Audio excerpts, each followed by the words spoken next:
You are now listening to Vigilantes Radio, presented by the Only One Media Group. This is the people's choice for quality interviews, celebrities, and special guests. Hosted by Demetrius Dinny Reynolds. Call in to join the mix at 701-801-9813. For the complete archive of episodes, visit onlyonemediagroup.com and be sure to like us on Facebook at Vigilantes Radio. We welcome all. Enjoy the show.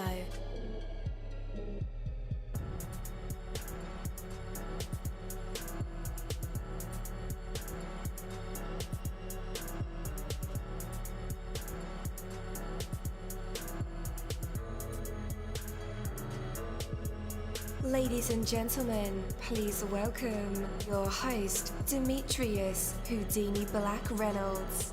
Enjoy the show.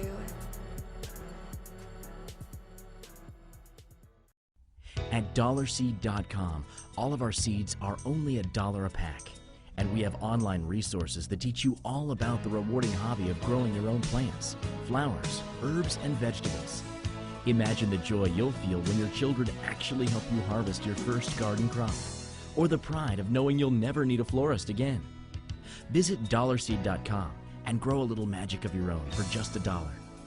Dollarseed.com. What could be healthier?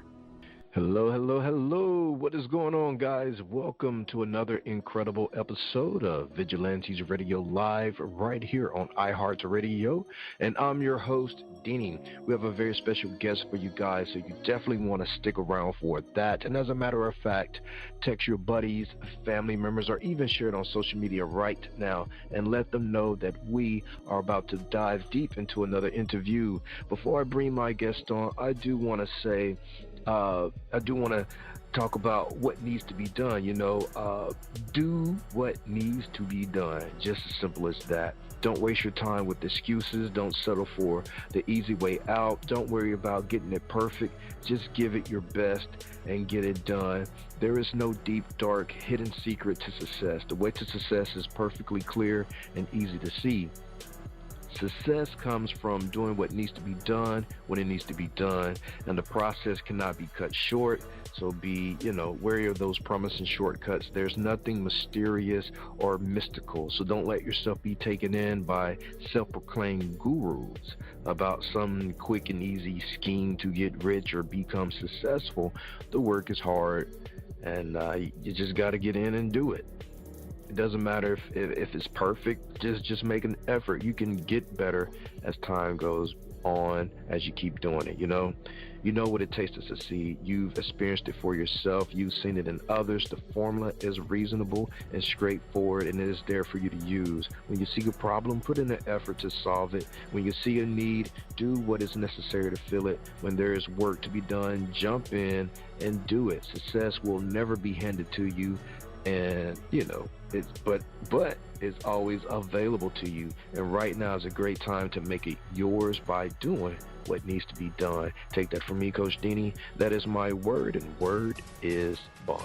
Have you struggled budgeting your finances? Don't worry, you're not alone. HumbledBudget.com, that's HumbledBudget.com, is the help and resource you've been searching for. HumbledBudget.com is a personal finance and educational website with a great variety of topics when it comes to budgeting, taxes, investing, and the popular topic of FIRE, financial independence, retire early. HumbledBudget.com has a goal, and that's to help you reach your financial dreams, no matter what your goals are when it comes to finances. It doesn't matter where you start, where you come from, or where you are right now. HumbledBudget.com can help. What are you waiting for? Take that first step to the financial life you've dreamed of and go to HumbledBudget.com. That's HumbledBudget. HumbledBudget.com. All right. Again, welcome to the show. You're listening to VRL. That's Vigilantes Radio Live right here on iHeartRadio. And I am your host, Deanie. All right. So our interviews are designed to go beyond the music. news, books, art, acting, films, technology, education, entrepreneurship, entertainment, and sometimes even past that thing that we call the ego. Our interviews are designed to go behind the scenes and into the minds of these incredible human beings. You know, the ones who are out there giving it their all for me, for you, and for the world. We are honored to welcome meshorn-Daniels, or Uncle-Meshorn, as he's fondly called, an author with a powerful voice and vision. His upcoming memoir, I Am Not Your Black America, challenged conventional labels and advocates for a united humanity. So we'll have an engaging conversation tonight and discuss his debut book. We'll also dive into his thought-provoking mission to shift America's paradigm away from color and labels and towards acceptance of all humankind. And with that, let's welcome Mr. Daniels to the show. Hello, hello, welcome. Man, what a intro, bro. Golly, powerful to be. I feel honored to be coming on your show. I mean, I feel real good. I love what I heard. Man. Thank you. Thank you for inviting me. Yes, sir. Yes, sir. So we kind of dive deep right off the bat, but I want to take it slow, man. Before we get into why do you write and what do you write about, we want to know about the who that's doing the writing, because I think it's important to understand maybe your how you grew up and your worldview from as early as you remember. So if you would, please give us that story. No problem. I have. Actually, I like the idea. It's kind of where it's a chapter in my book called Early Years. So that's kind of right on point. In no sense of you reading my book unless you have an understanding why, how I got there. So originally I'm, January 6th, born in Miami, Florida.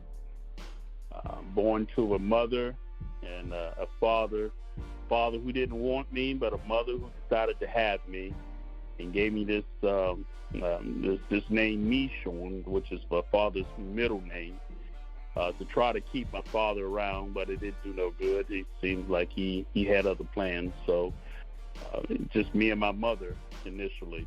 And from there, my mother, because of, she being born in the 1940s and experiencing a tremendous amount of racial things that was going on in her life, she passed on a lot of that to me as as her son. I learned a lot about my grandfather, who I did not meet. Learned a lot about who he was through writing this book. So it inspired me from the things that I was going through. So, I wasn't doing very well in school. I used to get picked on, bullied a lot. I don't know what it was about me, man. I don't know what it was, but people used to always pick on me all the time and everything. So I kind of rebelled against this. We rebelled against it so bad that I went down the dark side. I started doing drugs. I started doing acting out. I started doing a lot of crazy stuff. In the process of that, there was a tremendous amount of craziness going on in my own house, and I'm not going to tell you all that. That's all in my book. But what happened is that my mother put me in the military. 1978 was actually the thing that saved me. It saved me by going to the military. 1978. The military, back then, there was a commercial spot that my mother heard, make boys into men. That was a regular commercial spot that used to always be played on the TV.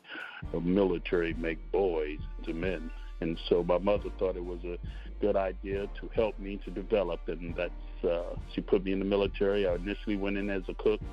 I changed my MOS, became a surgical technologist, and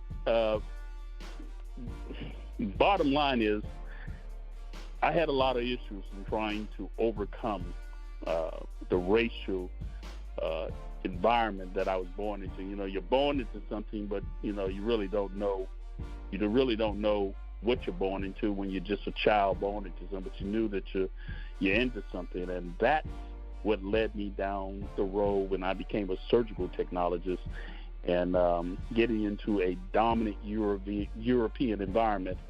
It started making me realize that there is a color construct. there's an ideology, there's a mentality, there's something's in place. And what I first realized that is when I first joined the military, because my mother, kept me from traditional black churches. I didn't go to black churches. She kept me from traditional hanging out in the black community. So when I joined the military, the first thing I heard, hanging around my fellas and everything, meshorn, you're not black. I mean, what do you mean I'm not black? I didn't sound black. I didn't act black. I didn't have the mentality, the ideologies, or what they said that I needed to be. I just wasn't coming off as black enough for them. So for my first 3-4 years in the military, I dug in. I digged in. I learned how to be down with the fellas. I learned how to do some things. Do you follow me? I had to get in, okay? Get in what I fit in. And through that process thing, I learned and went down some dark roads. And I guess I'll stop right there and see where you want to go, because I can keep going, but I want to see where you want me to go in this show. Okay, you mentioned that you went down some dark roads. We really won't get into details with that, but I do want to know what brought you out of the darkness. Very good question. What brought me truly out of the darkness is a faith in God. I realized that I was in a dark place because of lack of self-love. I didn't have love for myself, and I wasn't learning how to love myself even through my cultural involvement with a lot of people, because I found that a lot of people didn't love themselves.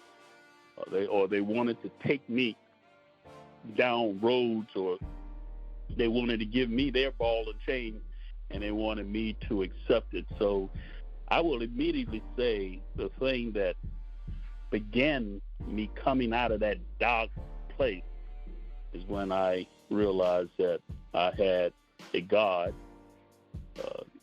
that had a Savior that loved me enough to sacrifice his life for me, and I realized that I needed to do better. So that was the beginning of realizing that I can do better. I do not have to accept the conditions and the things that I were in. But to do that, there's a terminology that I use. I had to learn how to learn, how to unlearn, and relearn. And let me say that again, because I don't take that lightly. I had to learn what I mean.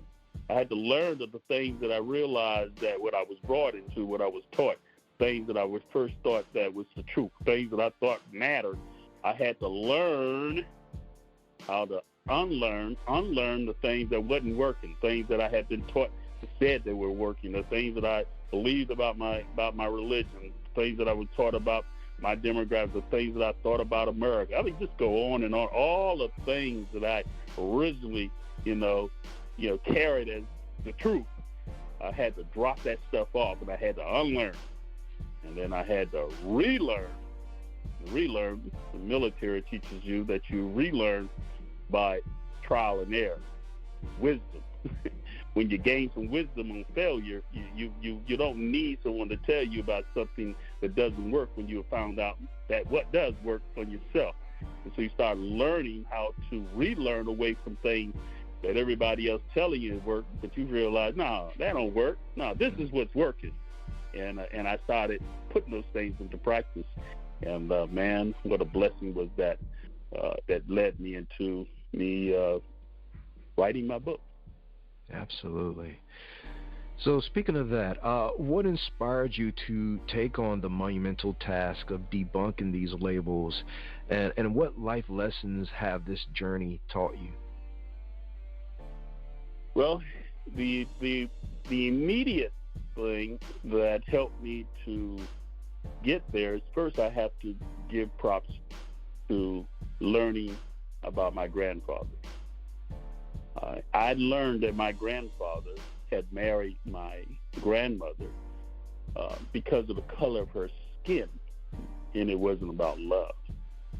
See, my grandfather, I discovered, when I was growing up in the home in Miami, Florida, I saw these pictures on the walls. And these pictures, they look white. Like, who's these white people on these walls here? Mother used to tell me, that's your granddad's family. And that's all I knew. But when I started researching my book and started learning some things, I discovered that my grandfather did not want to pass as white, as his family was passing as white. And he wanted to have his children to have melanated skin. He wanted to marry a woman that was tar baby black. And that fascinated me. Why would this man pass up the privilege of being able to pass white without the burdens of all the things that comes along with being this melanated skin? Why? What? And that took me down a very interesting road where I wanted to learn more about race, racism, the problems. And then I read this book by Dr. Noah Shelton, America's Little Black Book by Dr. Noah Shelton. It said that we're not black. We're not Negroes. We're not African Americans. We are descendants of American slaves. And it has to tie into Jamestown. And I don't know if you know the history of Jamestown and what all took place, but a gentleman named Nathaniel Bacon started a revolt.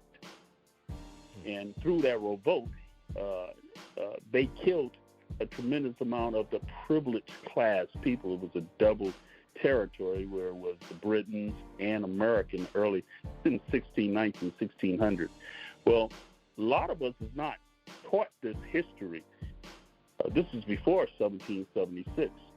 So what happened, the Britons went back to their ship, went back to Britain, brought some ships over, and they came back and killed and this whole revolt. And so what they decided, and this is during the time where there was Africans that were brought, there was the slave Africans, there were Indians, there were indentured. These was considered what we would say the underserved class demographics of people during that time. He had rallied all of them to go against the class people, and what happened is that he killed off a whole lot of them. And so to eliminate him and his rebelling group, they killed them all off. And then they did something interesting to make sure that this would not happen again. And this is in my movie Roots. In the movie Roots, I write about this in the book. A lot of people, I found out, didn't know that the movie Roots is not based on an actual all true story. Did you know that? I did not. Yeah, it's twisted with a fairy tale. And within my book, I specifically go into that. I grew up watching the movie Roots, and so studying what took place with Bacon Rebellion of 1676, I remember putting my hands on white people because I was rebelling against what I was learning in Roots. And it took me a very long time when I became an adult to overcome, let me be honest with you, God dealt with me putting my hands on someone. Luckily just thankful that I didn't hurt or kill someone for the craziness that I got captured in. But I realized that I got captured in the demonicness of hate based on color. And in the Bacon Rebellion, if your listeners listening, if you not study Nathaniel Bacon, okay, it's the rebellion of 1676 or 1678. It was the start of race separation by color. What it was in the movie Roots. You had the wealthy. I laugh about it because it sounds funny. It sounds so simple. But you had the wealthy, those who have money, said, we're white. And they hired the poor people who didn't have no money and told them, you're white like us. And so we're going to hire you to manage all non-white people. Do you remember do you watch the movie Roots? Yes, sir. Do you catch that in the movie Roots? Who was the one that was managing the slaves? The whites. Poor whites who didn't have no wealth. You remember the gentleman, all the poor whites. Yeah. Did that make sense? Yes. That all happened in 1676 and 68. All that happened before 1776. And so what happened is that 2 decades of slavery had gone through before America formed in 1776. So now it helps you to understand why three-fifths, let me say it again, 3/5 a human was not accepted, because the 15 original slave states, and you can look these up, the 15 original slave states in the South did not want their slaves to have voting rights. After the slaves had fought the war with America to fight off Britain, and the slaves that went back with Britain and the slaves that decided to stay in America, they should have been, this is what I learned in America's Little Black Book, they should have been identified as American slaves. Going into America, 1776, July, those should have been American slaves. But what did our country do? What did they do? What do we do? They decided, because those 15 original slave states did not want those slaves to have equal voting rights as them, they called them, they said they would make them 3/5 a human. That was an intentional thing, and they never identified them as American slaves. They identified them as property, totally property. And when you look at that history, it helps you understand that the demonicness, the intentional things that occurred in our country was done intentionally. And so when Dr. Noah Shelton said that our true identity, those who are born from the 15 original slaves, their true identity from 1690 all the way to 1865, they are American slaves. From 1866 to 2019, they are descendants of American slaves. And now 2019, which 1619 to 2019 is 400 years. Now, you didn't know you were going to get a history class with me, did you? No, sir. But I want you to understand, 1619 to 2019 is 400 years. Those 400 years now, and it was right after 2019. Remember COVID. I got captured. I retired from the medical field. I retired from the military. The COVID slowed me down. I had the opportunity to write, and I took the time and did this research. And I realized from 1619 to 2019 is 400 years. And I'm a biblical man. 400 years means something. 400 years, people have been wandering in America, lied to about who they are. And now, after 400 years, we can now identify. You probably heard of ADOS, American Descendants of Slaves. It is the concept of American Descendants of Slaves sprung from that ideology, and that's where I came to this idea. I'm not your black America.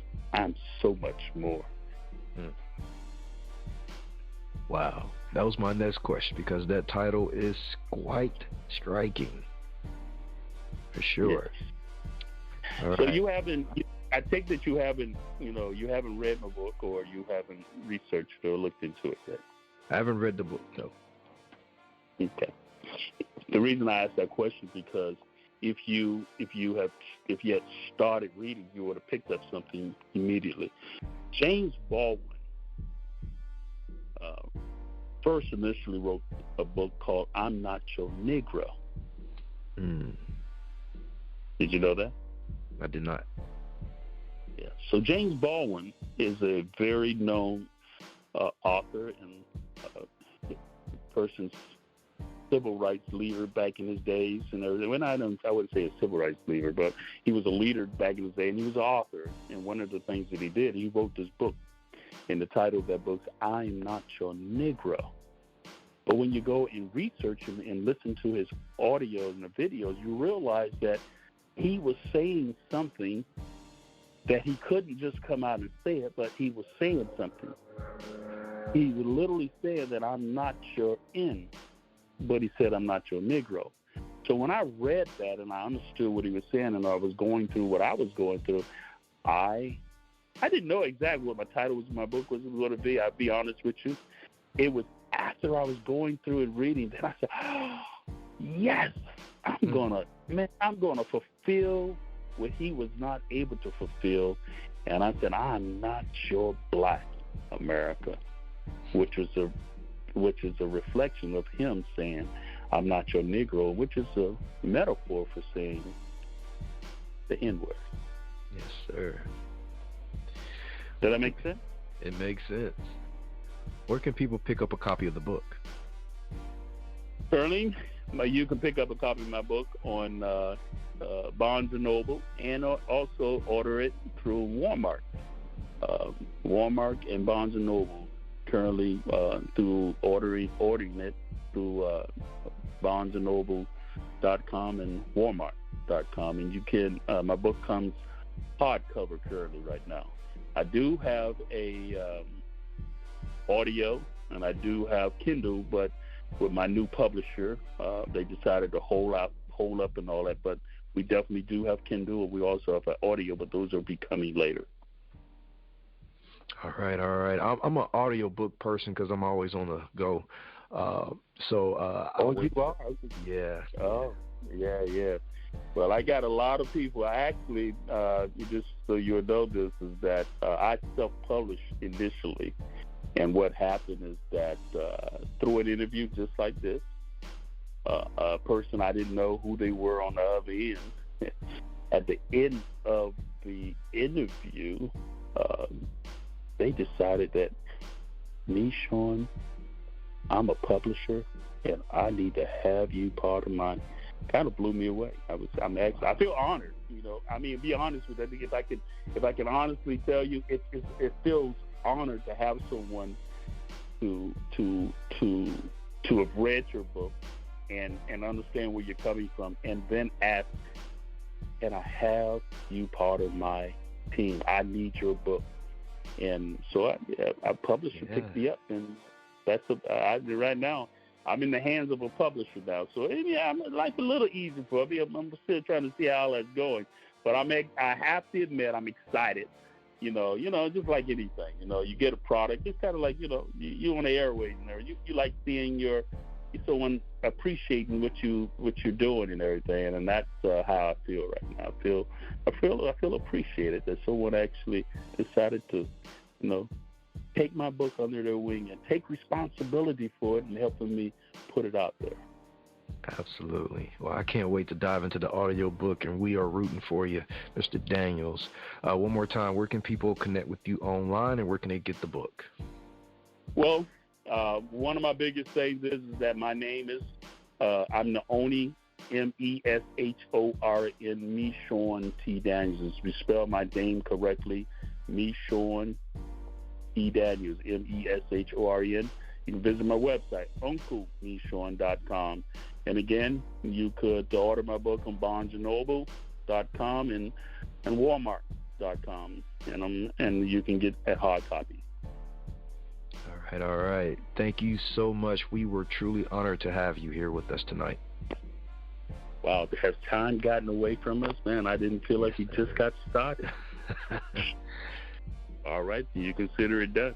Yes, sir. All right, talk to you soon. Take care. Take care. Bye-bye. Bye. Thank you, my Vigilantes family, as always, for checking out my podcast over here at Vigilantes Radio Live. All episodes are available for free download, and you can grab it from either Spreaker.com/Only One Media Group, Spotify, Castbox, iHeartRadio, iTunes, YouTube, the app Podcast Addict, or over at our website, which again is onlyonemediagroup.com, and that goes for every single show that we've ever aired. If you like to request some music or send something for me to play, email it to vradio@onlyonemediagroup.com. That is V as in Victor. And here's my disclaimer: we are genre free, we do not judge, and we absolutely do not base our opinions on hearsay but facts alone. And actually, scratch all of that, because all of my opinions are always right. That's the bottom line. This is my show, so deal with it.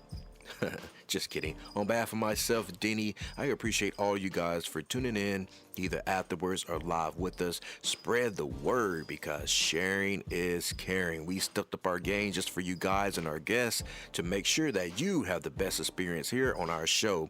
Be sure to connect with me on Facebook, Twitter, Instagram, Tumblr, Snapchat, TikTok, at all social media sites, as well as Spreaker, YouTube. We always follow back. Okay, well, just remember to put yourself into everything that you do and never stop investing in yourself. Peace, love, grilled cheese, and talk with you later.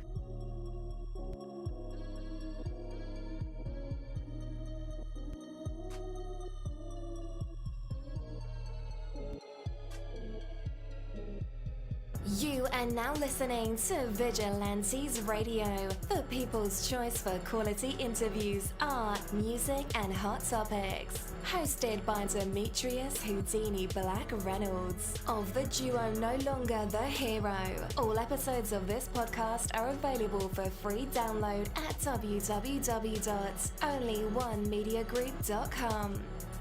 This is a Seventh Sign Regime Rebirth Worldwide Syndicate exclusive.